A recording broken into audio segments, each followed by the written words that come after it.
오늘 시간에는 에스겔 강의 20번째 시간입니다. 에스겔 보는 환상과 요한계시록과의 상관관계라는 제목으로 함께 말씀을 나누고자 합니다. 에스겔 강의를 시작해서 오늘로 이제 에스겔 강의가 마쳐지게 됩니다. 에스겔을 우리가 공부를 하는 이유는 어디에 있는가? 우리가 알고 에스겔을 공부를 해야 되겠죠. 에스겔이 우리에게 주는 여러 가지 교훈들이 엄청 많아요. 48장에 되는 것을 그냥 다 얘기할 수 있겠어요? 엄청 많죠. 내가 너를 파수꾼으로 세우는데 네가 말하지 않으면 너의 핏값을 너에게서 내가 핏값을 찾겠다. 부터 시작해가지고 사단 마귀의 타락이 얼마나 그 교만으로부터 시작되었는지, 장차 우리가 들어갈 이 천국에서 우리의 지위는 어떤 것인가지 엄청난 많은 이야기들이 에스겔서에 나와 있습니다. 그래서 우리는 이제 에스겔서를 다 공부를 했는데요, 공부하면서 처음부터 끝까지 한번 마감할 필요는 있겠다. 그런데 에스겔을 공부하는 제가 공부를 이렇게 특별히 에스겔 강의를 처음 한 거예요. 저도 지금까지 제가 처음 한 겁니다. 그런데 에스겔 공부를 이렇게 하면서 저도 많이 느끼는 게 있었고, 특별히 저는 이제 그 요한계시록 때문에 에스겔을 공부하지 않을 수가 없었어요. 그렇지만 전체적으로 이렇게 처음부터까지 해본 적은 없었어요. 근데 공부를 하니까 너무나 유익하다라는 생각이 들어요. 특히 요한계시록을 이해하는, 요한계시록은 완성의 책이잖아요. 창세기는 시작의 책이에요. 중간에는 과정의 책이고, 과정의 책인데 결론의 책인 요한계시록을 알아야, 결론이 뭔지를 알아야 우리가 과정에 어떻게 준비할 것인가를, 우리 목표가 정확히 세워져야 되잖아요. 목표가 뭔지를 모르는데 오늘 과정이 좋겠냐고요. 목표가 없는데, 신앙생활은 목표가 없는데, 우리는 신앙생활은 천국에 들어가는 거, 할렐루야. 신앙생활의 목표는 천국에 들어가는 거, 천국에서도 왕들과 제사장으로 참여하는 거, 할렐루야. 이 목표가 결국에 궁극적인 목표인데, 이 목표를 향하여 우리가 어떻게 이 세상에 살아가야 되느냐, 그것은 이 땅에서 결정될 일이지 천국에서 결정될 일이 아니다. 그러면 우리가 이 짧은 생애에 이 예수 그리스도를 믿고 사는 이 인생의 생애 가운데 무엇을 붙들어야 될 것인가? 그것이 바로 우리의 삶인데, 그 삶에 있어서 많은 요인들, 이런 것들을 이 에스겔서도 얘기하고 있죠. 특별히 에스겔서는 결론의 책이기 때문에 천국, 하나님의 보좌, 그 다음에 천국에 관한, 예루살렘 성과 성전에 관한 여러 가지 계시의 말씀들이 기록이 되어 있었습니다. 그리고 그것을 차지하지 못한 사람은 왜 차지하지 못하는가, 그것을 차지할 사람은 어떻게 해서 차지하는가, 이런 것까지 다 기록이 되어 있거든요. 그래서 에스겔서는 우리가 공부를 할 만하다. 특별히 그 요한계시록 우리가 공부를 해서, 요한계시록 52주 강해가 제가 되어 있는 게 있어요. 홈페이지에 보면 다 있습니다. 잘 들어보세요. 이 요한계시록의 강해를 하려고 하면은 필수적으로 알아야 되는 성경책이 있어요. 구약 성경 가운데. 왜냐하면 요한계시록은 세 가지 성격이 있습니다. 요한계시록은 첫째 예언서입니다. 무슨 서요? 예언서. 장차 되어질 일을 얘기하고 있어요. 예언서예요. 그런데 이 예언서뿐만 아니라 이것이 계시서, 묵시서예요. 이것을 옛날에는 묵시라고 그랬고 지금은 계시라고 하는데 똑같은 말입니다. 계시의 책이에요. 계시의 책. 무엇을 감췄던 것을 들려주고 알려주는 거예요. 그런데 미래에 되어질 일을 알려주는데, 그때 당시에 이해할 수 있는 수준으로 알려줘. 지금의 핸드폰 수준으로 알려주면 안 된다, 그 말이죠. 그래서 그때 당시에 모든 사람들이 알고 있는 이 성경 읽으면 알 수 있도록 하려면 구약에 이미 계시된 상징들을 가져다가 들려주게 될 때 이해가 훨씬 빠르고, 그 의미가 뭔지를 알 수가 있다 이거죠. 그래서 계시와 묵시이기 때문에 구약 성경의 예언서와 계시와 묵시에 관한 책을, 특별히 계시와 묵시에 관한 책이 구약 성경의 에스겔서, 스가랴서, 이런 다니엘서, 이런 책은 일종의 묵시서입니다. 묵시라는 게 계시를 드러내는 거죠. 예언만 하는 게 아니라. 그래서 이러한 요한계시록은 묵시서, 계시서이기 때문에 구약 성경 가운데 예언서, 특히 묵시서, 이런 계열들을 공부를 많이 해야 돼요. 그 묵시서 중에 반드시 해야 되는 게 에스겔서, 다니엘서, 스가랴서예요. 예언서면 이사야서고. 그래서 이런 공부들을 해야만이 요한계시록을 풀 수가 있다고 말이죠. 그것만 나오는 게 아니에요. 출애굽기의 그 구원의 여정이 그대로 나오고요, 시편에 엄청 말씀들이 인용되어 있습니다. 그래서 구약 성경의 전체를 다 우리가 이해해야 되고, 창세기를 공부해야 또 요한계시록 알 수가 있고요, 다윗 이야기 나오기 때문에 또 이스라엘 12지파가 나오기 때문에 분열왕국 가운데 모든 이런 역사까지도 알고 있을 때 요한계시로 충분히 이해할 수 있는 거죠. 특별히 우리가 묵시의 기록 또는 예언의 기록이라는 측면에서 에스겔서는 너무나 중요한데요. 신약성경 마태복음부터 요한계시록까지 나와 있는데 마태부터 요한계시록까지를 축소해서 구약성경 하나 되면 이사야서예요. 이사야 40장부터 66장까지가 마태복음 1장부터 요한계시록 22장까지의 말씀을 축소 요한에게 놨어요. 그러니까 이사야서는 신약성경의 요약판이다 라고 말할 수 있다고 한다면 에스겔서는 요한계시록의 축소판이다 이렇게 얘기했어요. 신약성경 가운데 요한계시록의 축소판을 뭐라고 한다? 에스겔이라고 한다 그 말이에요. 그러니까 에스겔은 요한계시록을 정확히 이해하기 위해서는 반드시 공부해야 될 그러한 책이다라는 것을 우리가 말해주고 있습니다. 그래서 이 요한계시록을 풀어가는데 학자들은 그래요. 학자들은 그러냐면은 뭔 얘기냐면 요한계시록을 풀어가는데 구약성경 가운데 이사야, 에스겔, 다니엘서 이것 없이는 스가랴는 좀 6장과 그 다음에 제립이 여기 19장에 관계된 게 있어요. 스가랴서가 조금 나오거든요. 그런데 스가랴서도 넣을 수 뺄 수가 있는데 요 앞에 세 개 이사야, 다니엘, 에스겔이라는 이 대선지적 이 세 개 책을 이해를 못했다. 이거 잘 못했다. 그러면은 요한계시록 못 풀어간다는 거예요. 그래서 반드시 공부해야 되는데 특별히 그 중에서도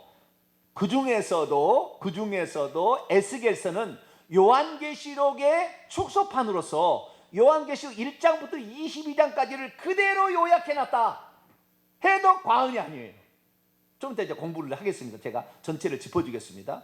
요한계시록 1장 이게 바로 이제 보좌에 앉아 계신 예수님께서 보좌에서 내려오셔 가지고 7금 촛대 사이를 거니시면서 요한에게 내가 이 7교회에게 써보낼 편지를 앞으로 되어질 일을 지금 현재 있는 내가 하는 말을 너는 써서 그 다음에 앞으로 되어질 일을 써라. 그리고 요한한테 이 소아시아 7교회 보내라 해가지고 요한계시 1장에 그 계시를 주시는 분이 나타나가지고 요한에게 이걸 쓰라고 그래요. 그래서 2장 3장은 소아시아 7교회에게 보낸 편지가 나와 있어요. 그리고 그 다음에 4장부터 22장까지가 장차 되어질 일을 기록해서 써놨는데 그 장차 되어질 일 4장부터 시작된 그 모습이 이 에스겔하고 똑같아요. 1장에 하나님의 보좌와 거기에 하나님의 보좌와 보좌 위에 앉아 계시니 그 다음에 보좌는 궁창 위에 있고 궁창 아래에 네 생물이 있어요. 네 생물과 궁창과 보좌와 보좌에 앉아 계신 이가 에스겔서 1장에 나와요. 근데 이것이 요한계시록의 4장부터 장차 이르는데 4장 5장이 그 모습을 그대로 표현하고 있어요. 그리고 6장부터는 이제 하나님께서 재앙들 그 두루마리가 5장에 어린 양이 나와서 떼거든요. 그 두루마리가 7인으로 봉인되어 있었는데 그 도장으로 찍어져 있는 것을 떼면서 두루마리를 열어보니까 재앙이 나오는 거예요. 그것이 7인 재앙이고 7인의 7번째 나팔은 7번째 인은 7가지의 나팔 재앙으로 구성되어 있고 7나팔의 재앙의 7번째 나팔은 7대접의 재앙으로 구성되어 있어요. 이것은 동일한 것의 반복이고 더 점진적으로 더 가는 거예요. 근데 이런 재앙들이 4장부터 6장부터 나오기 시작한다는 거죠. 6장부터 요한계시록. 그래서 그 하나님의 그 재앙들이 기록된 거 여기에 재앙이 그대로 나와요. 또 여기 그대로 재앙이 나와요. 그리고 그 다음에 이제 끝나게 되면은 마지막에 가서 아마겟돈 전쟁, 곡과 마옥과 전쟁 재림 때 그렇게 있고 그 전에 이제 천년왕국이 있고 곡과 마옥과 전쟁이 있고 새하늘과 새 땅으로 들어가고 그 새 땅에 가장 중심 본부가 새 예루살렘 성인데 그 새 예루살렘 성 안에 예배하러 들어가는 모습을 그 다음에 그 예루살렘 성 안의 모습을 예루살렘 성의 모습을 그대로 생명강, 뭐 생명나무 다 이런 표현들이 이제 요한계시 21장, 22장이 나오는데 그것이 에스겔서의 40장에서 48장이 새 예루살렘 성에 관한 예언을 그대로 또 담고 있어요. 그러니까 그 구조를 그대로 따라가고 있다고요. 그래서 요한계시록의 축소판은 에스겔이다. 신약성경의 축소판은 이사야다 라는 사실을 알 수가 있는 거죠. 그래서 우리는 에스겔서를 공부를 했는데요.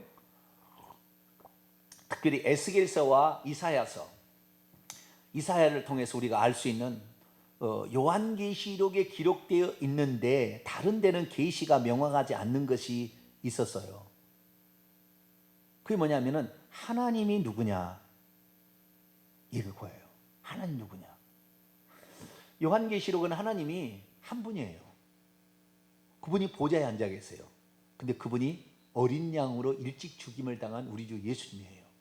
이 요한계시록의 가장 중요한, 요한계시록을 푸는 어떤 핵심이라고 할까요? 그 중에 하나가 하나님의 보좌를 중심으로 모든 것이 이루어지는데, 그 하나님 보좌에 앉아 계신 이가 다른 분이 아니고 성부가 앉아 계시고 오른편에 예수님이 앉아 계신 게 아니라 예수님이 그 보좌에 앉아 계신다고 요한계시록 7장 17절, 요한계시록 3장 21절, 20절, 그 다음에 이 요한계시록 22장 1절, 3절에 다 나와 있어요.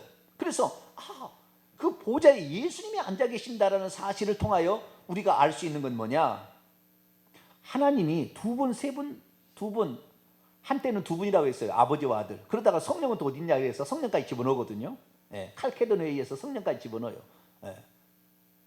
그래가지고 세 분이라 하는데 오늘날에 많은 사람이 세 분이라고 알고 있는데, 에스겔서는 뭐라고 얘기했느냐? 에스겔서는 34장에 보게 되면 목자를 하나님이 그 메시아로서 목자를 다윗의 왕 계열로서 보내준다고 얘기를 하는데, 그것이 여호와가 직접 온다고 그래요. 여호와가 직접 목자로 온다고 그런 거예요. 그래서 요한복음 10장에 예수님께서 나는 선한 목자라, 그분이 우리를 위해서 죽으시기 위해서 사람 되어 오신 분이라는 것이 딱 나와요. 그래서 에스겔서에서 한 분 하나님에 대한 정확한 사상이 에스겔 34장에 나와요. 그런데 이사야서는 이것을 엄청나게 얘기를 해요. 이사야 41, 42, 43, 44, 45, 46, 47, 48장까지 한 분 하나님에 대해서 나 외에 다른 신이 없다. 이전에도 그런 신이 없었고 이후에도 없을 거다. 내가 바로 구원자요 구속자고 내가 창조주다. 내 홀로 천지 만물을 지었다. 정확히 나온다고요. 이사야서는 한 분 하나님, 그래서 한 분 하나님이 자기 자신을 선언을 하는데, 나는 처음이요 마지막이다. 41장, 44장, 46장에 나는 처음이요 마지막이다. 이렇게 딱 얘기를 해버려요. 그래서 우리는 그렇구나. 우리가 잘못 알고 있었구나. 하나님이 세 분은 뭐 이렇게 하는데 나타날 때, 사역할 때는 세 분이죠. 그러나 그분은 천국에 가면은 몇 분이다? 한 분으로 계신다라는 정확한 사실을 에스겔서도 말하고 있다는 거죠. 그래서 이제 에스겔서를 살펴보는데요. 에스겔서는 크게 세 부분으로 구성이 되어 있어요. 하나님, 그러니까 요한계시록의 입장에서 에스겔서를 보면 그렇다는 거예요. 우리는 그동안에 에스겔서를 그냥 공부할 때는 심판과 회복이라고 그랬잖아요. 1장부터 32장까지는 심판, 33장부터 48장까지 회복, 1장부터 32장까지도 1, 2장은 뭐라고 했어요? 1, 2장은 서론, 3장부터 24장까지는 이스라엘의 심판, 25장부터 39장까지는 이방 7개 나라의 심판 얘기하고 있고, 33장부터 48장까지 회복인데, 이스라엘 그 나라의 회복은 33장부터 39장까지. 그 다음에 예루살렘 성과 그 다음에 성전과 새 땅이라는 회복은 40장부터 48장에 나와 있다고 그렇게 우리가 공부를 했잖아요. 그런데 요한계시록에서 입장에서 보게 되면, 요한계시록 입장에 보면 요한계시록은 세 분으로 구성되어 있거든요. 하나님의 보호자, 하나님의 모든 총경영 본산인 하나님의 보호자가 먼저 5장, 6장에 요한계시록 나오고, 6장부터 심판이 나와요. 그리고 21장, 22장이 새 성전, 새 예루살렘 성, 그 다음에 성전, 새 땅에 대한 이야기가 어떻게 나와요? 요한계시록 21장과 22장에 나와요. 그러니까 하나님의 보좌의 환상, 그 다음에 심판, 그 다음에 새하늘과 새 땅, 이것이 이제 요한계시록의 세 부분으로 구성되어 있다고 한다면, 이 에스겔서도 똑같이 그래요. 똑같이 그렇게 구성되어 있어요. 하나님의 보좌에 대한 모습이 나오고, 그 다음에 심판을 어떻게 할 것인가 나오고, 왜 심판을 하며 어떻게 심판할 것인가 나오고, 그 다음에 회복이 새 예루살렘 성과 성전과 새 땅으로 이렇게 구별되어 나오고 있습니다. 그래서 오늘 이 시간에는 그동안에 공부했던 것을 쭉 한번 살펴봐서 에스겔서가 얼마나 요한계시록에 지대한 영향을 미쳤는가, 요한계시록에 나와 있는 상징과 말씀들의 최소한 가장 적게 말해도 20군데 이상이 동일합니다. 20개 이상이 동일한 거예요. 그렇게 나와요. 그래서 엄청난 많은 에스겔서를 그대로 축소해서 뭐 썼나? 이 정도로 말할 정도로 이렇게 나오고 있습니다. 그래서 요한계시록과 에스겔을 비교해 가면서 우리가 하나님 들어갈 천국이 어떤 것이고 천국에는 어떤 자가 들어갈 것인가, 그리고 우리가 어떤 준비를 해야 될 것인가, 그리고 어떤 자가 하나님의 심판 때 우리가 심판을 이기지 못하고 지옥에 떨어질 것인가, 멸망을 받을 것인가, 그 부분까지 하나님은 천국에서 어떤 모습으로 계신가, 이 모습까지 다 우리가 한번 점검을 하도록 하겠습니다. 자, 그럼 에스겔서 1장부터 48장까지를 간략하게 이제 요약을 해보도록 하겠습니다. 1장은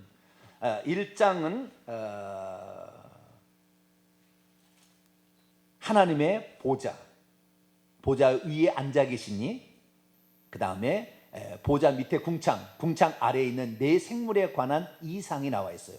이것은 에스겔서 10장에 반복됩니다. 제가 에스겔서 공부하면서 늘 얘기했죠. 한번 얘기한 다음에 다시 반복하는 것이 에스겔서 특징이라고. 1장과 10장에서 이 얘기를 해주고 있습니다. 자, 1장에 먼저 봅니다. 1장에 보게 되면은 하나님의 보좌부터 먼저 보죠. 26절로 가겠습니다.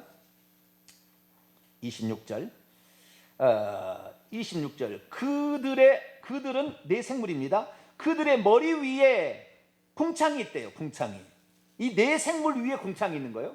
궁창 위에 보좌가 있대요. 보좌 형상이 있고, 그 보좌의 형상은 보석처럼 보이는데 보좌 위에 또 한 사람 같은 형상이 앉아 있어요. 사람. 그분이 누굴까요? 하나님이겠죠. 하나님.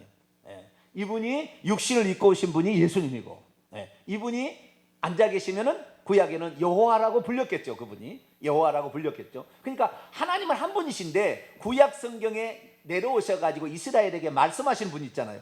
모습은 안 나타났지만 말씀하실 때 그때는 여호와라고 장시를 계시한 거예요. 그 한 분 하나님이 구약 시대 이스라엘 민족은 자기를 누구라고 했다고요?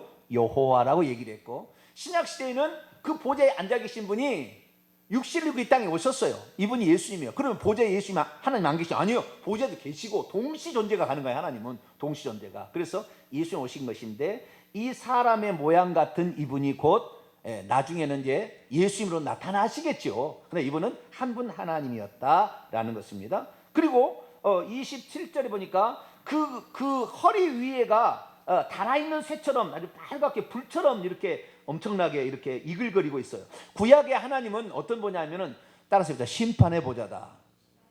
무슨 보좌요? 구약에는 심판의 보좌, 어미한 보좌예요. 신약에는 이러지, 불이 이글이글 타지 않아요. 요한계시록 4장 5장에는 그렇게 안 나와요. 근데 구약에는 무서워. 아직 심판하시는 거예요. 아주 심판하시는 거예요. 그런데 이 심판하신 분이 당신의 말씀을 하시고 언약을 지킨다는 의미로 28절에 보면 무지개가 뒤에가 있어요. 무지개가. 하나님 보좌 뒤에 무지개가 있는 거예요. 무지개가 있습니다. 그 다음에 이 보좌 밑에가 궁창이라는 것은 넓은 하늘이에요. 넓은 하늘입니다. 넓은 어떤 공간인데요. 22절 봅니다. 이 생물들의 머리 위에는 수정같이 맑은 궁창이 쫙 펼쳐져 있어요. 그런데 그 궁창 밑에 23절에 보니까 네 생물들이 있는데, 네 생물들이 날개를 이렇게 펴 있기도 하고 몸을 가리기도 하고 이렇게 날기도 하면서 이렇게 있는데, 이것이 바로 뭐냐면은 네 생물이라는 천사가 아니고, 이 네 생물은 피조물의 원형입니다. 뭐라고요? 피조물의 원형. 하나님이 만드신 피조물의 원형이 네 생물에 먼저 있어요. 그래서 네 생물의 모습이 나오는데, 네 생물은 자 1장 5절로 가겠습니다. 네 생물이 있는데 6절에 보니까 각각 네 얼굴과 네 날개가 있어요. 얼굴이 네 개가 있어요. 그러니까 사방의 얼굴이 다 다르다는 겁니다. 이 생물은 생명체인데, 이 생명체는 그리고 날개가 네 개 있다는 거, 두 쌍의 날개를 가지고 있어요. 그 날개 아래는 8절 보니까 사람의 손이 나와 있었어요. 손이. 그리고 이들은 날개짓을 안 해도 슉 갑니다. 왜 그러냐면은 그 밑에 바퀴가 있어요. 바퀴가. 자 13절 보니까 생물들의 모양은 타는 숯불과 햇불 모양 같은데, 그 불이 그 생물 사이에서 오르락내리락하며 그 불은 광채가 있고 그 가운데 번개가 나며 그 생물들은 번개 모양 같이 팍팍팍. 그러니까 어떻게 무슨 시동을 걸어서 가는 게 아니라 팍 가버리는 거예요. 아시겠죠? 팍 이렇게 가는 공간 이동처럼 순간 이동을 하는 거예요. 그건 뭐 그때냐면 15절이에요. 내가 그 생물들 곁에 있는 땅 위에는 바퀴가 있는데, 그 바퀴에 네 얼굴을 따라 하나씩 바퀴가 있었어요. 4명의 바퀴가 있었는데 이 바퀴들에는 18절에 눈이 가득하게 또 달려있어요. 그 바퀴에는. 그래서 모든 것을 감찰하시는 하나님의, 그래서 이 네 생물은 우주의 모든 것을 감찰하고 있어요. 그래서 정보를 하나님께 주는 거예요. 이것이 바로 하나님의 보좌의 환상입니다. 하나님의 보좌의 환상. 그러면 그 네 생물의 얼굴이 어떻게 되느냐? 피조물의 4가지 원형의 얼굴을 가지고 있었어요. 자, 1장 10절입니다. 1장 10절. 1장 10절 있습니다. 시작. 그 얼굴들의 모양은 넷의 앞은 사람의 얼굴이요, 넷의 오른쪽은 사자의 얼굴이요, 넷의 왼쪽은 소의 얼굴이요, 넷의 뒤는 독수리의 얼굴이다. 4종류의 사람, 사자, 소, 독수리. 사람은 만물의 영장이고요, 사자는 모든 어떤 그 짐승의 짐승이라는 거 아니라 용맹스러운 어떤 그런 것의 최고고요, 소는 충직하게 일하는 것의 어떤 대표 같고, 독수리는 헐헐 날아다니는 초월의 대표 같고, 자 오지간 새와 그 다음에 야생의 왕 사자, 집짐승의 왕 소, 그 다음에 하늘의 왕 독수리, 그 다음에 모든 이 만물의 왕 사람, 이런 종류의 그 모든 피조물의 원형이 거기에 있었어요. 이게 바로 에스겔 10장에도 나옵니다. 에스겔 10장 넘어갑니다. 에스겔 10장.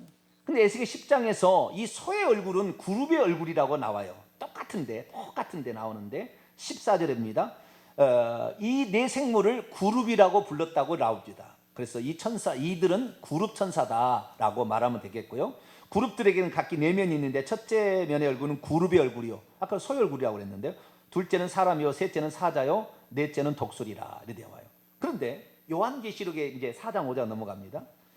이 하나님의 보좌의 그 환상의 모습을 보게 되면 요한계시록은 그대로 그것을 복사해서 갖다가 쓰고 있는데 진전돼 있어요. 진전돼 있어. 많이 달라졌어요. 뭐가 달라졌냐 볼까요? 자, 요한계시록 4장을 봅니다. 2절 보면은 그 보좌가 한 개가 있는데 그 보좌 위에 누군가 앉아 계세요. 3절에 앉아 계신 분이 보석이 있는데 그 앉아 계신 뒤에 무지개가 있는 것도 똑같아요. 무지개가 3절에 무지개가 있고요. 그런데 하나 다른 점이 있는데 4절이에요. 자, 요한계시록 4장 4절 읽겠습니다. 시작. 또 보좌에 둘러 24 보좌들이 있고 그 보좌들 위에 24 장로들이 흰옷을 입고 머리에 금관을 쓰고 앉았더라. 구약시대는 24 보좌가 안 나옵니다. 구약시대는 이사야 6장에도 안 나오고 열왕기상 22장에도 안 나오고 다니엘 7장에도 안 나와요. 예스겔, 그 다음에 스가랴서 3장 4장 아직도 안 나와요. 그 하나님 보좌의 모습이 나오는데, 펼쳐진 그 구약에도 나오는데 24 장로들이 안 나와. 24 장로는 언제 해야 되느냐?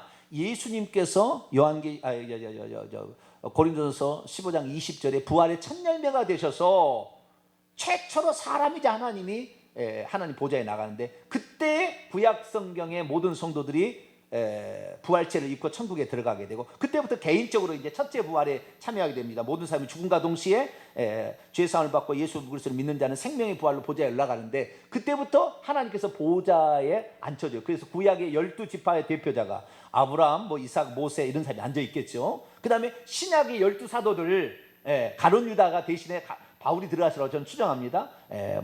베드로, 안드레 이렇게 쭉 앉아 있겠죠. 그래서 24 보좌는 예수님이 먼저 보좌에 앉으신 후에 앉아요. 만들어져 가지고. 그래서 요한계시록에는 보좌가 나오는데 구약시대는 단 한 번도 보좌가 안 나와. 오직 그 어마어마한 그냥 그 궁창에 펼쳐진 그 궁창에 이글이글 불타오르는, 거기에 이글이글 불타오르는 한 분이 딱 앉아 있는 거예요. 심판의 보좌로 하나님이. 그 한 분 하나밖에 보좌가 한 개밖에 없고, 거기에 누가 앉아 계신다? 하나님이 앉아 계시는데, 요한계시를 보니까 거기에 예수님이 앉아 계셨다는 거예요. 하나님이 사람 되오셔서 다시 그리 가셨구나 라는 사실을 알게 된다. 요한계시록 강해 칠가에 나오는 모든 강해책에 이 사실을 얘기하지 않습니다. 천국에 아직 안 가본 사람이 많아서 그런가 봐요. 정확히 몰라요. 정확히 몰라. 어떤 강의를 들어보세요. 이 말을 하는 거 하나입니다. 모르니까 맨날 헷갈리는 거예요. 하나님이 세 분인지 한 분인지, 구약시대 24 장로가 있었는지 없었는지. 그런데요, 이것은 이제 없던 것이 생긴 거예요. 그러니까 발전이죠. 그다음에 발전도 어떤 발전이 있냐면 없던 것이 생기는 그것은 추가고 발전이 있어요. 어떤 발전이 있냐면은 그룹 천사의 모습이 바뀌어요. 어떻게 바뀌느냐? 자, 볼까요? 네 생물의 모습이 바뀌는 거예요. 네 생물. 6절에 네 생물이 나오는데요. 눈들이 가득한 것도 똑같고요. 7절에 사자, 송아지, 사람, 독수리 같은 것도 똑같아요. 그런데 뭐가 다르냐면 구약 시대는 천사가 네 면이 있어서 동서남북에서 얼굴이 네 개를 다 갖고 있다 했잖아요. 독수리, 사자, 사람, 그룹이라는 소라는 이게 네 개가 다 있는데 요한계시록에 나와 있는 이 네 생물은 얼굴이 한 면밖에 없고 그 한 면에는 한 종류의 형상만 있어요. 사자, 사람, 독수리, 소. 이 네 중에 하나만 있어요. 구약에는 네 종류의 형상이 다 있잖아요. 그런데 바뀌었어요. 왜요? 아마 하나님께서 구약 시대는 모든 것이 다 감찰해서 하나님 일을 이루셔야 되는데 요한계시 이미 거의 완성이 돼버렸어요. 구속사역이 완성이 돼버렸어. 재림만 남아있기 때문에 이제 천사들도 한 가지 일만 하면 된다. 그냥 타병을 다 감찰하다가 이제는 하나만 해도 된다라는 것이 된 것이 아닌가 추정이 됩니다. 그 다음에 두 번째, 날개가 한 쌍이 더 붙었습니다. 8절에 보니까 네 생물은 각각 6날개를 가졌고 3쌍의 날개를 가졌잖아요. 구약에는 뭐라고요? 2쌍의 날개를 가지고 있었던 이 날개를 가지고 있던 이 네 생물이 3쌍의 날개로 바꿔져요. 이것은 무엇을 말하는 거냐? 제가 늘 얘기하잖아요. 뭐 이런 것도 일반인들은 절대 들어볼 수 없는 말이에요. 사람은 태어나자마자 2명의 천사가 붙습니다. 2명의 천사가. 하나는 기록하는 천사고 하나는 보호하는 천사예요. 그런데 이 천사가 2명이 붙은데 이 2명의 천사는 다 날개가 한 쌍입니다. 보셨나요, 한번? 못 보셨죠? 천국 가면 보실 수 있어요. 내가 죽을 때 내가 천국 가면은 그 2명의 천사가 나를 부축을 해서 천국을 데려갑니다. 그러니까 천국 가면 내 종으로 영원히 섬길 거예요. 히브리서 1장 14절에 천사는 구원 얻을 상속자를 섬기라고 보내심이 아니냐 딱 나와 있어요. 그래서 또 어린아이 마태복음 18장에 보면 어린아이들을 이 천사들이 지키고 있고 보호하고 있다 이게 나오잖아요. 그래서 이 천사가 있는데 이 천사는 한 쌍의 날개를 가지고 있어요. 근데 주의 종들은 2쌍의 날개를 가진 천사가 붙습니다. 그러니까 나는 주의 종들은 처음부터 정해졌다고 봐요. 구원은 정해지지 않았으나 하나님의 일을 감당하는 주의 종은 처음부터 다른 것 같아요. 뱃 속에서도 이미 하나님이 생각해서 붙여주는 거예요. 그래서 2쌍의 날개를 가진 천사들이 달라붙습니다. 2쌍의 날개. 루시엘이라는 천사장은 이건 성경이 없어요. 이건 믿으나 안 믿으나 관계없는데 루시엘만 4쌍의 날개를 가지고 있어요. 그리고 주의 종들 가운데 뛰어난 주의 종들은 3쌍의 날개를 가진 천사장이 붙어요. 천사가 붙어요. 여기에 지금 3쌍의 날개라는 것, 3쌍의 날개라 2쌍에서 3쌍이라는 것은 직분을 잘 수행해서 더 높은 지위를 올려줬다 그 말이에요. 한마디로. 응? 아시겠죠? 응? 더 좋은 직분을 이제는 얻게 되었다 이 말이에요. 천사들도 열심히 일했더니 상을 준 거예요. 한 쌍의 날개를 더 붙여준 거죠. 여러분들도 충성하면은 천국에 가면은 좋은 것으로 더 주십니다. 할렐루야. 충성해야 돼요. 그래서 그런 차이점이 있다라는 것입니다. 물론 이들이 하는 것은 찬양이고요. 그런데 이들이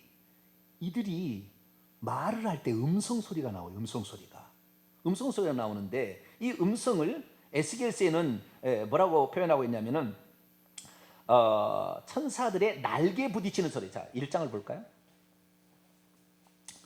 혹시 만약에 제가 이렇게 강의를 하다가 오늘 다 못하면 다음 주에 한 번 더 할 겁니다. 그러니까 제가 하다가 시간이 안 되면은 다음 주에 한 번 더 할 수 있으니까 그렇게 생각하세요.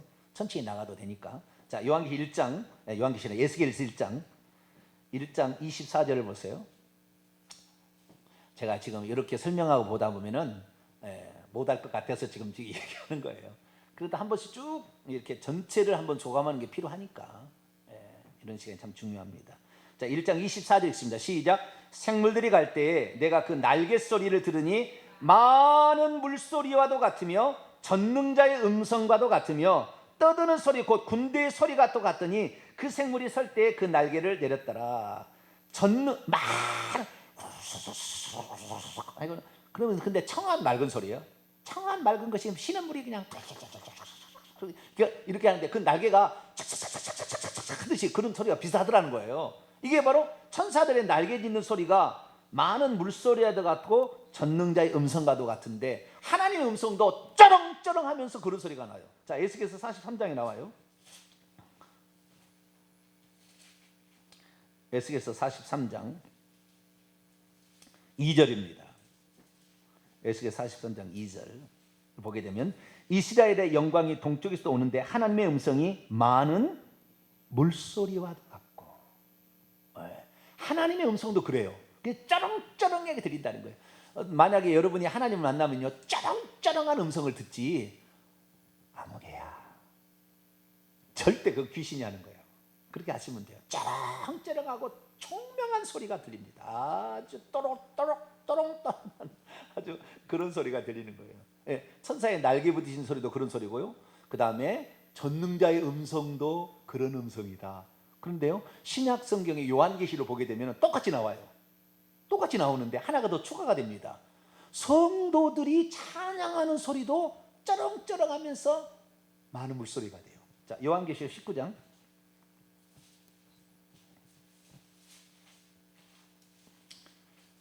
요한계시록 19장 6절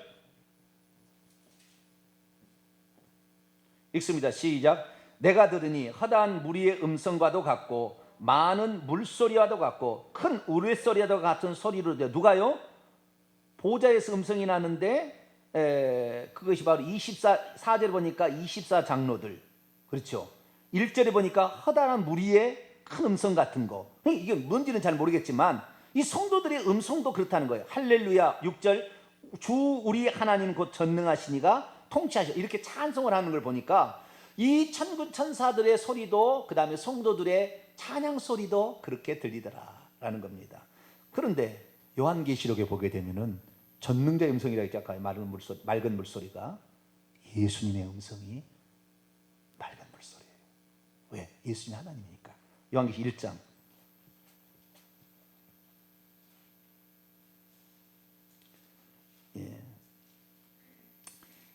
예수님의 음성 1장 15절을 먼저 보도록 하겠습니다. 1장 15절 요한계시록 1장 15절 요한 1장에 나오는 이 예수님은 지금 흰옷을 입고 가슴에 금띠를 띠고 나타났잖아요. 1장 15절 읽습니다. 시작.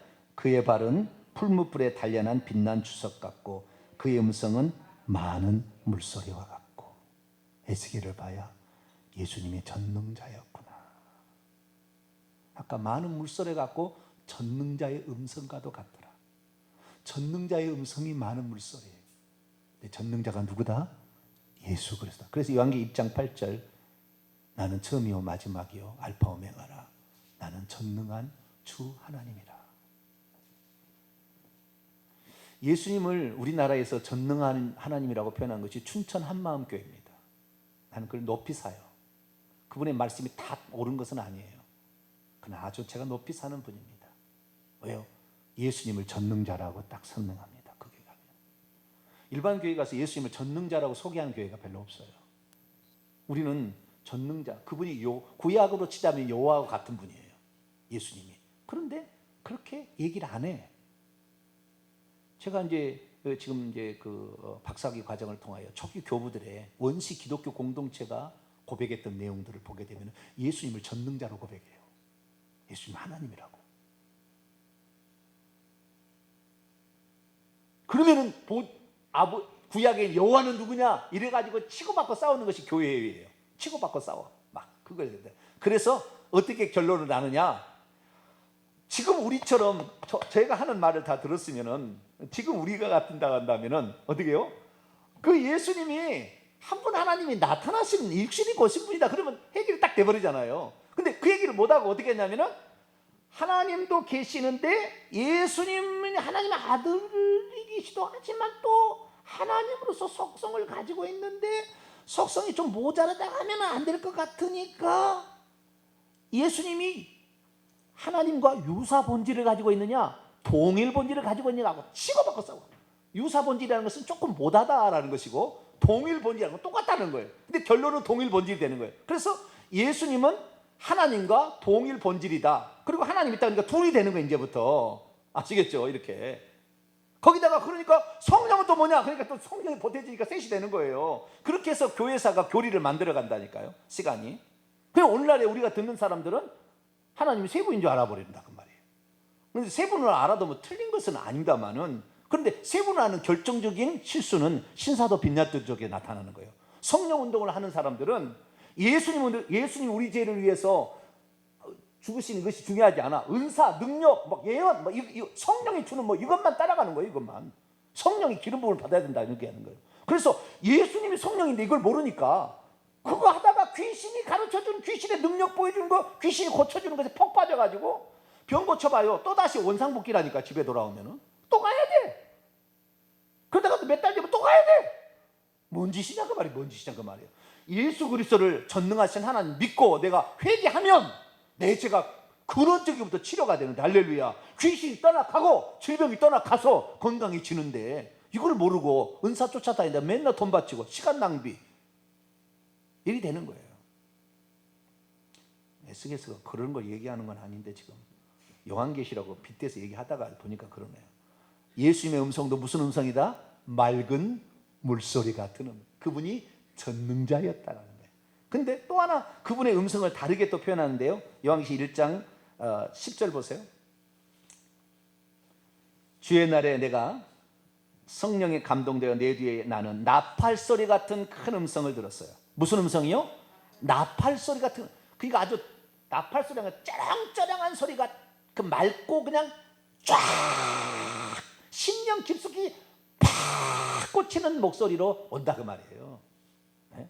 그러니까 이 11절에 얘기할 때 내가 보는 것을 두루마리 채서에 써서 에베소 서문에게 보내라 이렇게 하는데 그 음성이 나팔소리 같이 우리의 심령 깊숙이 내가 표현을 못하겠네. 자, 우리가 보는 것이 이게 그냥 심령이 푹 꽂혀버려. 그냥 이게 그냥 팍 들어온다 그 말이에요. 이게 아시겠죠? 그런 음성으로 이렇게 나온다라는 것을 말하고 있다. 이것이 4장 1절에도 나와요. 4장 1절. 요한계시록 4장 1절 볼까요? 시작. 이후에 내가 보니 하늘에 열린 문이 있는데 내가 들은 바 처음에 내게 말하던 나팔소리 같은 그 음성이 이르되 이리로 올라오라. 이후에 마땅히 일어날 일을 내가 내게 보여. 나팔소리 같은 음성, 이것이 바로 예수님의 음성이에요.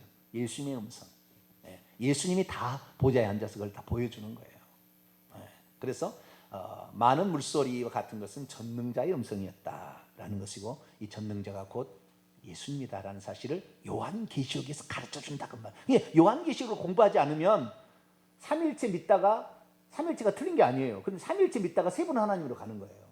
요한계시록 공부를 해야 삼위일체 한 분 하나님을 알게 될 텐데, 그래서 우리가 정확히 알아야 된다. 이것이 이제 1장에 나와 요한 1장에 나오는 하나님의 보좌의 환상 가운데 중요한 포인트였습니다. 자, 두 번째 이제 2장으로 넘어갑니다. 2장 넘어가게 되면 2장에 아주 특이한 사이 나오는데 예언하는 자가 어떻게 예언하는 그 모습이 나오는 거예요. 2장 8절부터 보면은 하나님께서 이제 그 보좌에 앉아 계신 그분이 이게 뭘 먹여주는 거예요. 먹여주는데 두루마리 채를 먹여주는 겁니다. 9절 보니까 그 하나님의 보좌로부터 한 손이 나와요. 보좌의 손이 나와. 꼭 이 요한계시록 5장에 보면은 그 보좌에 앉으신 이 오른손에서 어린 양이 7인으로 봉인된 미래 되어질 일을 취하듯이 두루마리를 취합니다. 그 두루마리를 취하는데 이 두루마리에는 안팎에 글이 기록되어 있는데 10절 애가와 애곡과 재앙의 말이 거기에 기록돼요. 그러니까 장차 하나님 심판하겠다는 심판의 재앙의 기록들이 여기에 기록되어 있는 거예요. 그래서 좀 이따 이제 재앙이 나옵니다. 예수께서 재앙이 쭉 나와요. 재앙이 나오는데 그것을 먹는 것이 재밌어요. 3장 3절에 보니까 인자야 내가 내게 주는 이 두루마리를 먹으면 네 배에 넣으며 내 창자에 채우라. 그것을 버거니 먹는데 내 입에서는 그것이 꿀처럼 달았대요. 꿀처럼. 그러니까 그걸 먹을 때 여러분 두루마리 책이 있는데요. 돌돌돌돌 말아있는 두루마리 책이 있는데 그걸 먹었는데 꿀처럼 달겠어요? 뻑뻑해서 안 넘어가겠어요? 네? 종이책을 먹는데 뻑뻑해서 안 넘어가지 이게 꿀처럼 달지 않은데 먹어보니까 솜처럼 달더라는 거예요. 솜처럼. 근데 이것이 바로 뭐냐면 하나님께서 두루마리 책을 입에 넣어줘서 먹는 것이 곧 하나님께서 계시의 영을 내게 줘서 예언하는 것이다라는 것으로 이 에스겔에서 말하고 있는 이것을 그대로 가져와서 요한계시록도 말하고 있어요. 자, 요한계시록 5장을 볼까요? 5장 1절. 내가 보매 보호자의 앉으신 이의 오른손에, 아까 한 손이 나왔다 했죠. 오른손에 두루마리가 있으니 안팎으로 썼고, 여기 차이점이 뭐냐면 일곱 인으로, 아까는 일곱 인으로 봉해진 것이 아니었어요. 여기는 봉해졌다는 거예요. 나중에 이제 어린 양이 나와서 그를 봉인을 떼어줌으로 보여줍니다.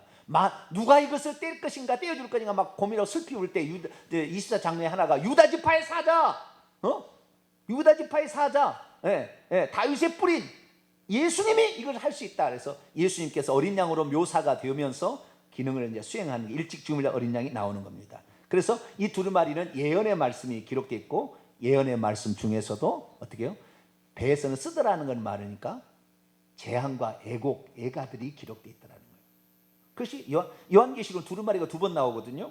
그래서 보호자에 앉아 계신 이로부터 두루마리 책을 받아서 어린 양이 그걸 떼는데, 어린 양은 상징입니다. 7뿔과 7눈이 있어요. 7은 완전수입니다. 만약에 실제라면 괴물이에요. 그래서 어린 양은 지금 하나님께서 모든 일을 주관하는데 일찍 죽임을 당한 어린 양과 같은 예수님이 모든 인류를 주관하고 있다라는 것으로 어린 양을 등장을 시켜서 보여준 거예요. 그래서 이 어린 양이 이것을 이제 하나씩 떼니까 7인의 재앙이 나오기 시작하는 거예요. 7인의 재앙이. 그 다음에 그 7번째 인은 7 나팔 재앙으로 또 구성돼서 또 나팔을 부니까 또 재앙이 나오는 거예요. 7번째 나팔은 7 대접으로 또 구성돼요. 그걸 또 땅에 부니까 또 재앙이 나오는 거예요. 이것이 요한계시록의 중간의 재앙의 내용입니다. 이것이 6장부터 16장까지 재앙의 내용인데, 18장, 19장까지라고 볼 수 있어요. 16장에 7 대접 심판이 나오고, 6장에 7인이 나와요. 7인 가운데 4개 인이 나오고, 9장에 자, 우선 보겠습니다. 요한계시록 봅니다. 6장을 보면은 6개 인이 나와요. 6개 인이 7개 인으로 봉인되어 있잖아요. 7개 인인데 6개 인이 나오는데 이게 재앙이에요. 재앙이 어떻게 재앙이냐? 재앙만은 아닙니다. 꼭 재앙만은 아니에요. 흰 말이 있는데 6장 2절에 보니까 첫 번째 인을 떼니까 흰 말이 툭 튀어나오더래요. 근데 그 위에 사람이 하나 타 있어요. 근데 거기에 면류관을 쓰고 있고 활을 가지고 있는 사람이 활을 쫙 쏘는 거예요. 계속 전쟁에서 이길 것 같더라는 거예요. 이것을 무슨 적그리스도다, 또는 이것을 무슨 뭐 그리스도다, 뭐 여러 가지 해석을 하거든요. 그런데 둘째, 셋째, 넷째 인을 해석을 하면 이해가 됩니다. 둘째 인을 떼면 붉은 말이 나와요. 3절, 4절. 붉은 말. 붉은 말은 큰 칼을 차고 있기 때문에 전쟁을 상징하는 것이고요. 셋째 인을 뗍니다. 5절, 6절을 보게 되면 검은 말이 나오는데, 포도주와 감람류는 해치 말라. 그리고 한 데나리온에 밀 한 대고 보리 한 데나리온에 보리 석 대라는 것은 기근으로서 먹을 것이 없다는 거예요. 기근 재앙이에요. 그 다음에 7절, 8절 보면은 넷째 인을 떼는데 청황색 말이 나와요. 사람이 시체가 청황색 푸르스름하는 거예요. 죽어서 그 사망이 임한 겁니다. 8절에 요약해 주고 있습니다. 8절 하반절 보면은 그들이 땅 4분의 1의 권세를 얻어 검, 칼과 기근, 흉년과 사망과, 그러니까 둘째, 셋째, 넷째 인과 땅의 짐승들로 죽이더라. 자, 하나님께서 재앙을 죽인데, 그게 첫째 흰 말은 재앙이 아니에요. 요 뒤에 설명을 보니까. 그런데 첫 번째도 적그리스도 무슨 재앙이라 이렇게 풀어가는 것은 전부 틀린 거예요. 그런데 그렇게 해석한 거 처음 해가지고 요한계시록 주석에 한 80%는 그렇게 해석할걸요. 그것도 재앙이라고. 재앙 아닙니다. 처음에 흰말 이것은 그 흰말 탄자가 계속 나오는 거예요. 이건 복음 전파로 저는 해석합니다. 복음 전파. 복음 전파로 해석하는데, 다른 왜 복음 전파느냐? 거기만 적그리스도라고 사람으로 해석하고, 둘째는 전쟁, 셋째는 기근, 넷째는 사망. 전부 추상명사인데 처음부터 추상명사죠. 똑같이 유유상종으로 해석을 해야 되는데, 첫 번째는 적그리스도, 흰말은 이런 식으로 해석하니까 영 틀리다 그 말이에요. 그게 아니에요. 그래서 이 네 마리의 말은 스가랴서에 나오는 거예요. 스가랴서 환상이 나와요. 이것이 하나님이 움직이는 세상을 움직이는 거예요. 복음 전파와 한쪽은 복음 전파고 회개하지 않는 자, 재앙으로 치는 거예요. 이 두 가지가 계속 가는 거예요. 재앙은 그런데 세 가지만 있는 게 아니에요. 거기에 뭐라고 돼 있어요? 땅의 짐승이라고 돼 있잖아요. 또 그렇죠? 8절 하반절 보면은 세 가지 재앙만 있는 게 아니라 땅의 짐승들. 땅의 짐승들이 뭐냐? 이것이 바로 적그리스도의 세력 영인 거예요. 요한계시 13장에 보면은 바다에서 올라오는 짐승이 있고, 그 다음에 11절에 가면은 땅에서 올라온 짐승이 있어. 1절과 11절에 그 짐승이 올라와서 치는데, 사람을 치는데, 이것이 바로 짐승이라는 것은 짐승과 같은, 야수와 같다는 거죠. 이게 대제국의 황제들이 그렇게 치는 것이고, 그 황제들 배후에는 악한 천사들이 있어요. 귀신들이 거기 대장이죠. 그래서 요한계시 16장에 가면은 이 용과 짐승과 거짓 선자 입에서 나온다, 이렇게 말하므로 이것이 세상을 지배하는 권력과 그 다음에 교회 지도자들을 통하여 사람들을 죽이는 일을 한다는 것을 말해주고 있어요. 땅의 짐승들까지 표현하는데, 이 에스겔서도 마찬가지로 이렇게 쳐나갑니다. 이렇게 쳐나가요. 자, 그래서 사람을 치는 것이 이제 땅의 짐승들은 사람을 죽이는 거예요. 사람을 죽이는 건데, 9절 말씀 보니까, 요한계시 6장 9절 말씀 보니까, 다섯째 인을 뗄 때는 순교자가 막 부르짖는 장면이 나와요. 순교자의 부르짖음이 나와요. 순교가 있다는 거죠. 12절 보니까 여섯째 인을 떼는데 해와 달과 별들의 이상이 있습니다. 천체 이상이 있죠. 이러므로 자연 환경에 대재앙이 일어난다는 것이고요. 그 다음에 8장 1절에 일곱 번째 인이 뗍니다. 일곱 번째 인을 떼는데, 이 일곱 번째 인이 바로 8장 6절을 보니까 일곱 나팔로 구성이 되어 있어요. 그래서 이 8장에 보면은 첫째, 둘째, 셋째, 넷째 나팔 재앙이 나옵니다. 첫째 나팔은 땅에 쏟아져서 3분의 1, 3분의 1 신을 재앙이 나팔 재앙들인데, 첫째 천사 나팔 7절에 땅 3분의 1을, 그 다음에 둘째 천사 8절은 바다 3분의 1을, 셋째 천사 나팔을 보면 10절에 강들의 3분의 1, 12절 넷째 천사 나팔을 보면 해와 달과 별들의 3분의 1, 이게 다 파괴가 됩니다. 그리고 그 다음에 다섯, 여섯, 일곱 번째 나팔이 대재앙입니다. 그래서 13절에 보면 독수리가 날아가면서 화다. 대재앙이에요. 대재앙.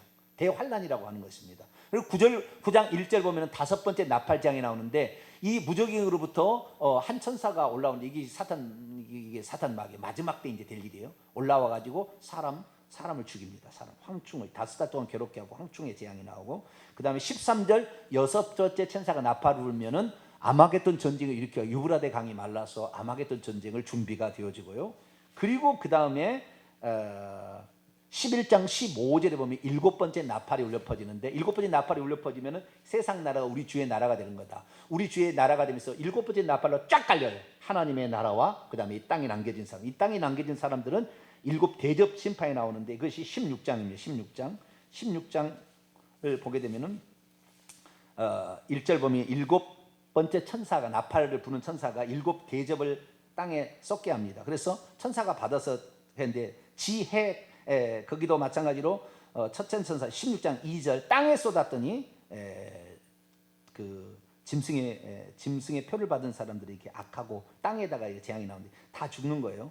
그 다음에 둘째 천사 바다, 셋째 천사 강, 넷째 천사 해, 이렇게 쭉 나오는데, 지혜, 강천 이런 순으로 다 사람을 다 죽이고요. 그 다음에 다섯 번째 대접 심판은 짐승의 보좌에 쏟아져서 사람이 다 죽고요.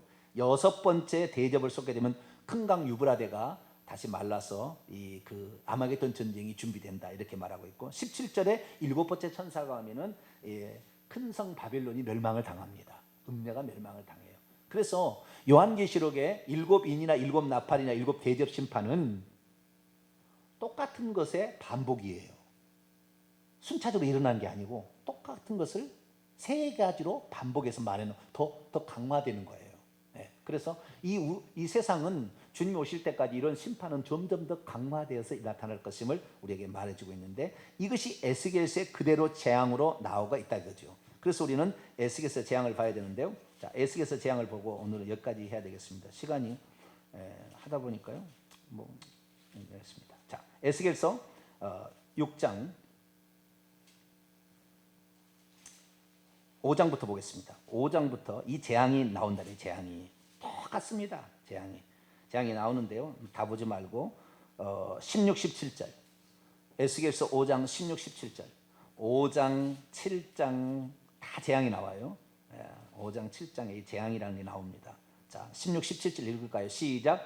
내가 멸망하게 하는 기근의 독한 화살을 너희에게 보내되 기근을 더하여 너희가 의뢰하는 양식을 끊을 것이라. 내가 기근과 사나운 짐승과 병을 너희에게 보내 외롭게 하고 너희 가운데 전염병과 살육이 일어나게 하고 또 칼이 너희에게 임하게 하려 나 여호와여. 이것은 마태복음 24장에 주님 오실 때까지 이 땅에 계속 그 전쟁, 소문, 난리, 전염병, 무슨 지진 일어난다 그러잖아요. 그 똑같은 거예요. 그래서 이런 아까 그 두루마리 책에 뭐가 기록돼? 이런 재앙이 기록돼 있더라. 이 재앙이 이제 쏟아진다 그 말이에요. 그래서 남유다가 멸망을 당하는, 이 재앙으로 멸망을 당하는 거예요. 예? 왜 그러느냐? 전부 우상성겨서 그러는 거예요. 6장이 넘어가면은 3절의 하반절 보면 칼이 너희에게 임하게 될 때 산당에서 우상 숭배했거든. 예, 우상. 9절 보니까 음란한 눈으로 우상을 섬겼거든요. 예? 그러니까 11절에 칼과 기근과 전염병으로 망하게 돼. 반드시 그렇게 망하게 될 거다. 13절 우상들 높은 제단 높은 산 위에 푸른 나무 아래서 우상을 숭배하고 분향하더라. 우상 숭배가 심판의 결정타예요. 우리나라가 죽은 자를 계속해서 우려먹는다면 좀 이상한데, 죽은 자 갖고 막 하잖아요. 계속 재앙 오는 거예요. 근데 인간을 먼저 때리지 않냐고 성경에 보니까 지혜 강체 먼저 자연환경을 치잖아요. 그래서 지금 돼지가 다 죽어간 거예요. 오늘 아침 뉴스 보세요. 그냥 저 경기도 이북 중에는 강이 피바다가 됐다는 거예요. 얼마나 많이 죽였더니. 우리가 잘못하고 있으니까. 인간이 우상을 숭배하고 있으니까. 그래서 7장 2절에 보니까 끝났다는 거예요. 끝났어. 우상 숭배하는 사람을 더 이상 봐주지 않는다는 거예요. 왜 우리가 추대배 장례배 우상 숭배하지 말아야 되느냐? 우상 숭배하면 죽여버려요. 하나님이 재앙으로 쳐버리는 거예요. 7장 7절 이 땅 주민아 정한 재앙이 올 것이다. 8절 분을 내가 쏟고 진노를 너희에게 쏟을 것이다. 10절 정한 재앙이 이를 것이다. 9절 7장 9절 여호와가 때릴 것이다. 나는 누구냐? 나는 때리는 여호와다. 나는 치는 여호와다. 하나님이 이렇게 얘기한 거 처음이자 마지막이에요. 이 에스겔서 7장 9절이 나는 치는 여호와다. 나는 때리는 여호와다. 15절 7장 15절 칼과 전염병과 기근, 칼에 죽을 자는 죽을 것이요 기근과 전염병에 남아있는 자는 기근과 전염병에 죽고 도망칠 자는 도망칠 것이다. 이렇게 얘기함으로 결국에 재앙이 이렇게 쏟아지고 있는 것을 보게 됩니다. 그래서 각종 재앙이 임한다는 것, 이것이 요한계시록과 똑같은 방법으로 기록이 되어 있다는 것입니다. 이것이 바로 에스겔서의 재앙까지 이야기입니다. 이제 세 번째로 들어가서 하나님 보좌의 환상했습니다. 그 다음에 이제 재앙까지 나왔습니다. 하나만 더 하고 오늘 여기를 마치도록 하겠습니다. 시간이 1시간이 좀 짧아서 어쩔 수 없습니다. 자, 이제는 뭘로 넘어가냐면은 환상을 보여주는 방법이 똑같다라는 것을 좀 살펴보도록 하는데요. 환상을 보는 방법 3장을 볼까요? 3장 12절 때에 주의 영이 나를 들어올리시는데 내 뒤에서 크게 울리는 소리를 들으니 찬송할 때, 이건 천사들의 오소예요. 지금 하나님의 보좌에는 구원받은 성도들이 없습니다. 구약성에는 어디 있어요? 낙원에 따로 있어요. 아직 부활체 안 입었어요. 낙원에 들어가 있으니까 천사들의 음성이에요. 천사들이 찬송합니다. 찬송할지어다 여호와 영광이 그의 처소로부터 나오는도다. 그때 주의 영이 그를 이끌어가서 결국에 그 천국의 모습을, 하나님 보좌의 모습을 보여주었다라고 말하고 있는 거죠. 3장 4절을 또 볼까요? 주의 영이 나를 들어올려 데리고 또 가시는데, 천국만 데려간 게 아니라 주의 영이 나를 데리고 또 가는데요. 15절 테라비브의 그발 강가에 거주하는 데 가서 거기를 또 보여주는 거예요. 또 8장으로 가봐요. 8장 3절 보면은 2절에 보니까 불같은 형상, 그 하나님이죠. 그분이 손 같은 것을 펴서 내 머리털 한 모섬을 딱 잡는데 주의 영이 그때 나를 영을 빼가지고 환상 가운데 예루살렘, 지금 내가 바벨론의 그발강가에 있는데 예루살렘에 가서 예루살렘의 성전의 북향한 문과 동문에 들어가서 우상 숭배하는 다 보여주는 거예요. 이런 경험들이 오늘날에는 안 일어나잖아요. 여러분들 여기에 있는데 저쪽에 어디에 일어난 장면을 영이 빠져나가서 기도하는 중에 탁 빠져나가서 보고 올 수가 있어요, 없어요? 우리 30년, 40년 전에는 기도하다 그런 사람이 많아요. 기도하는 사람 천국만 갔다 온 게 아니라 다른 지역도 갔다 온다니까요. 멀리 떨어지는 걸 동시에 갔다 오는 거예요. 지금은 기도를 많이 하지 않고 하나님을 신뢰하는 것이 뚝 떨어졌어요. 신뢰하는 게 없기 때문에 이런 일들을 경험을 못하고 있어요. 물론 이런 일이 좋다고 말할 수는 없어요. 이미 계시가 다 완성됐기 때문에 더 이상 볼 것도 없습니다만은, 그러나 이런 일들을 구약의 에스겔은 했다고 말이에요. 이게 바로 똑같이 사도 요한도 그렇게 한 거예요. 그가 주의 영에 이끌림 받아서. 요한계시록 4장을 봅니다. 요한계시록 4장 1, 2절을 볼까요? 요한계시록 4장 1, 2절입니다. 시작. 이후에 내가 보니 하늘에 열린 문이 있는데 내가 들은 바 처음에 내게 말하던 나팔 소리 같은 음성, 예수의 음성이 이르되 이리로 올라와라. 이후에 마땅히 일어날 일을 내가 내게 보이리라. 미래 일을 보이리라 하시더니 내가 곧 성령에 감동되었고 천국에서 하늘 보좌의 환상을 보았다.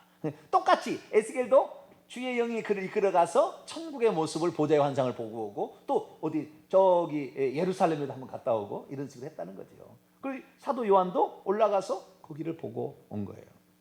그런 얘기가 이제 그 주의 영이 데려가서 그것을 많이 보여줍니다. 그래서 그 보여주는 장면이 나오는데요. 특이한 장면은 요한계시록 21장을 한번 볼까요? 21장 10절. 그 에스겔서에 보게 되면은 어떤 그 천사 같은, 그것이 하나님이겠죠. 천사 같은 어떤 사람이 40장 보면은 투어를 시켜주잖아요. 지난번에 공부했잖아요. 투어를, 예루살렘 성전 투어, 여기도 마찬가지로 투어를 시켜줘요.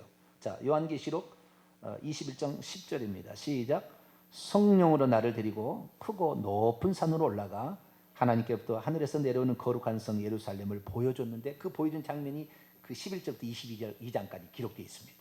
그래서 그 예루살렘 성전을 투어를 시켜줘요. 문은 어떻고 누가 거기에 와 있고 다 투어를 시켜. 이것이 에스겔서 40장. 이렇게 봅시다. 에스겔서 40장. 에스겔 40장은 똑같이 이렇게 보여줘요.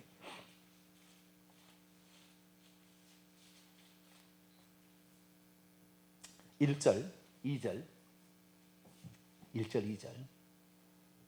이거 뭐, 그러니까 그 요한계시록 4장 1절이나 이런 보여주는 모습을 에스겔서가 했던 것을 그대로 따왔다 그 말이에요. 이렇게 똑같다 이거예요. 이게. 그러니까 이것을 다른 배로 표현하면은 요한은 구약의 예언자의 계열이다. 묵시자의 계열이다. 어쩌면 묵시와 예언의 최고봉이죠, 요한은. 이거 보면은 구약의 이것만 지금 에스겔서만 우리는 조명하고 있는데 다른 성경이 다 나온다니까, 이 요한계시록에는. 근데 그걸 다 꿰뚫고 있어야 요한계시록 해석을 하는 거예요. 근데 그걸 꿰뚫지 못하고 있으니까 요한계시록 엉뚱하게 해석을 하는 거예요, 사람들이. 그러니까 맨날 요한계시록 강의를 쫓아다녀 보지만 헷갈리는 거예요, 맨날. 헷갈릴 거예요. 40장 1절 2절입니다. 우리가 사로잡힌 지 25째 해 성이 함락된 후 14째 첫째 달 열째 날에 곧 그날에 여호와의 권능이 내게 임하여 나를 데리고, 여호와의 권능이 내게 임하여 나를 데리고 이스라엘 땅으로 데려갔대요. 그랬더니 2절 하나님의 이상 중에 나를 데리고 이스라엘 땅에 내려오는데 매우 높은 산 위에 내려놓는데 나무로 행하여 성읍 같은 형상이 있더라. 이 성읍 같은 형상이 뭐요?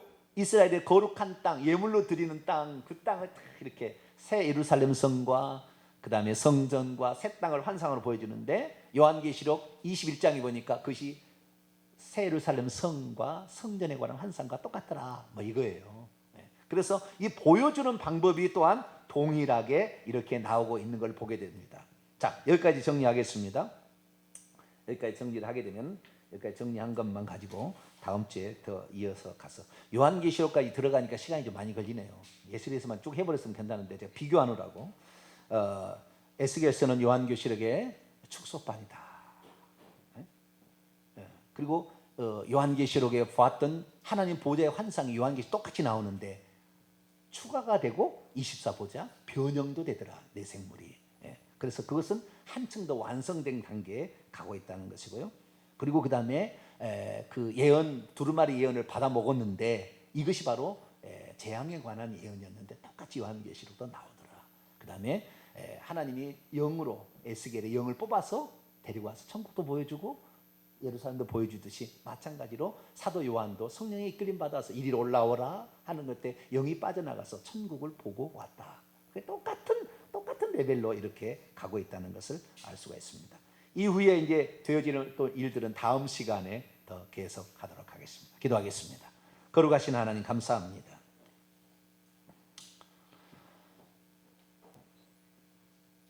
성경을 성경으로 풀어야 된다 말은 많이 들었지만 구약 성경을 이해하지 못해서는 요한계시록을 풀 수가 없고, 또한 요한계시록은 구약 성경과 다르게 추가와 또 발전이 있었음을 보게 됩니다. 하나님 어떤 것은 한쪽에 나와 있지 않지만 그것을 통하여 다른 쪽을 보완할 수도 있고, 하나님 우리에게 이렇게 짝된 성경들을 주셔서 감사합니다. 하나님 말씀을 온전히 이해할 수 있도록 우리에게 겸손한 영을 더하여 주시고, 주님의 그 천국에 들어갈 그날까지 천국을 우리의 소망으로 품고 그 땅에서 왕과 제상이 되도록 오늘 부지런히 살아가는 저희들 되게 해 주옵소서. 우리 주 예수 그리스도의 이름으로 기도하옵나이다.